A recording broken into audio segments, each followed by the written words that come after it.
I went from this to this in 3 years just to get the right physique for my combat sport. Everyone has different physical traits, but the truth is only those who understand how to use their body type and their physique will be able to dominate in a fight. In this video I will show you the best type of build for your combat sport. You can find fighters of any kind in every combat sport. They're the tall and heavy fighters, and then they're the small and light fighters. But overall, when we are only thinking about the average fighter in different combat sports, we can tell that there are certain body types that would make a great fit with certain physiques. And I will explain why. You see, your body type is defined by your genetics. You can't change anything about this. But your physique is defined by your actions. You can change this with effort. In martial arts, body types and physiques are both important and can easily give you a huge advantage if you choose a combat sport that fits your physical traits. Here are the 4 builds for the most common fighters. Those builds don't have to, but can be a great guide to choose the right combat sport that fits your physical traits. Firstly, I'm going to show you the body type, then I will give you a checklist on how you can get the right physique for it. Make sure to pay attention to every build and choose your own wisely. Number 4. Wrestlers.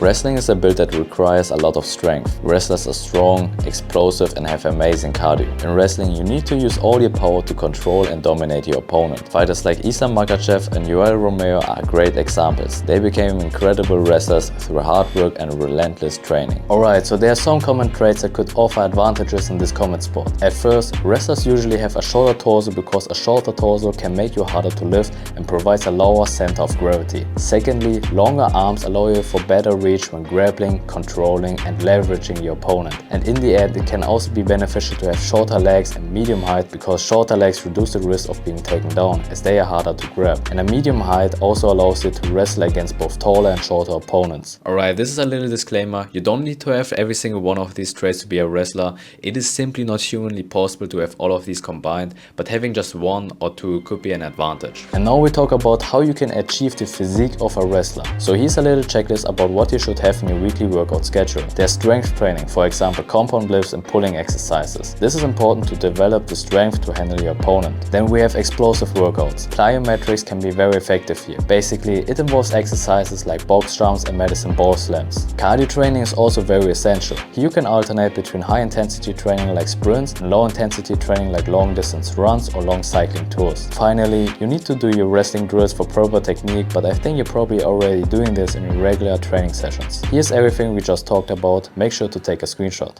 But before we continue with this video, if you're new to this channel, I'm an undefeated amateur boxer in 7 fights. I have 6 wins, 1 draw and 0 losses, so I know what I'm talking about. I dedicated this channel to talk about my passion and to give you everything I know about boxing. And if you want to see more, then subscribe to this channel and join us right now. Number 3. Strikers and kickboxers. Now we talk about strikers and kickboxers. These fighters are mostly very lean, long and lanky and have smaller calf muscles. Many people think you need more muscle for fighting, when in fact less muscle allows you to throw more kicks and punches because your body requires less energy to move. Strikers and kickboxers like Israel Adesanya, Alex Pereira or Charles Oliveira are great in technique and have incredible cardio. Here are the most common traits which can be an advantage for a great striker and kickboxer. First of all, long arms and legs will give you a longer reach to hit your opponent from a safe distance. Secondly, being naturally a leaner person can also be an advantage. Look at Israel Adesanya. He's very lean and less muscular, but exactly that allows him to be very quick when it comes to striking and kicking. So let's talk about the calf muscles. You probably already noticed that kickboxers and especially boxers have very small calf muscles. This allows the fighters to be very explosive and quick on their feet, which will give them more speed to punch. So let's talk about how you can get the physique of a striker and kickboxer. There will be a lot of cardio training like long distance running, interval sprints and cycling. As a striker you rely mostly on your endurance because when you gas out the fight is basically over. Then you need to do some plyometric exercise like clap push-ups and box jumps to make your punches and kicks very explosive. You also need to train your core for this. I'm talking about Russian twists and leg raises. This will improve your rotational power for punches and kicks and helps you to absorb body shots during fights. Lastly, striking drills and technique will be very important since it will build precision and speed. Here are the most important things, make sure to save it for later. Number 2. Hybrids.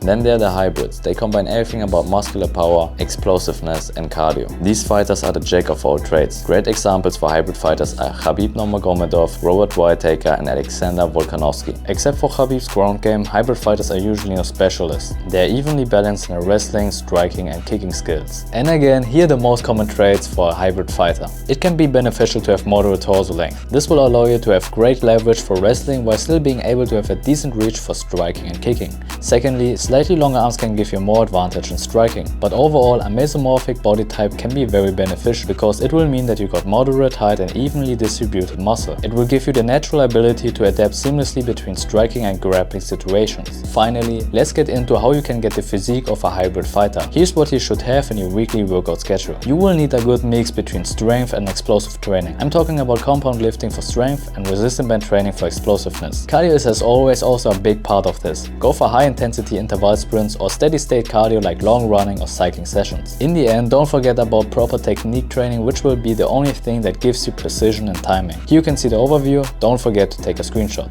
Number 1. The big boys.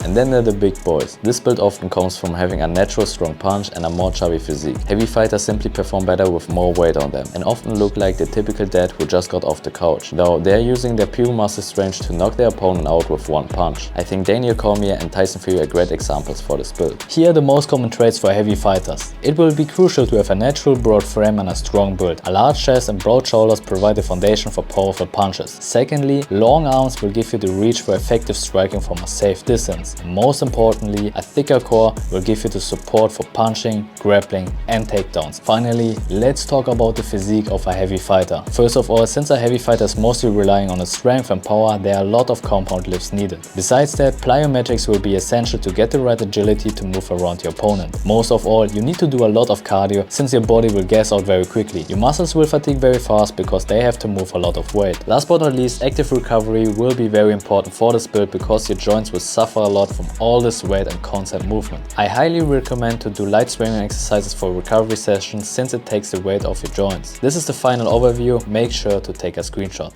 In the end, we all know that there are weight classes for a reason. The best martial art for you doesn't really depend on how tall you are or how much you weigh. It rather depends on your fighting style and how you use your physical traits for your advantage. But still, when we talk about the average fighter in each combat sport, this guide gives you a great overview about what traits and physiques are required to dominate your opponent. Remember, you can choose any combat sport you like. The most important part is your mindset anyways. If you keep training hard and consistent, I can promise that you will be successful. But if you want to take advantage of your physical traits, then look through the different builds and choose your combat sport wisely. With that being said, if you want to find out about the 3 ways to win a street fight, then click on this video right now. I analyze our 50 fights and I show you exactly what worked. And as always, keep your hands up.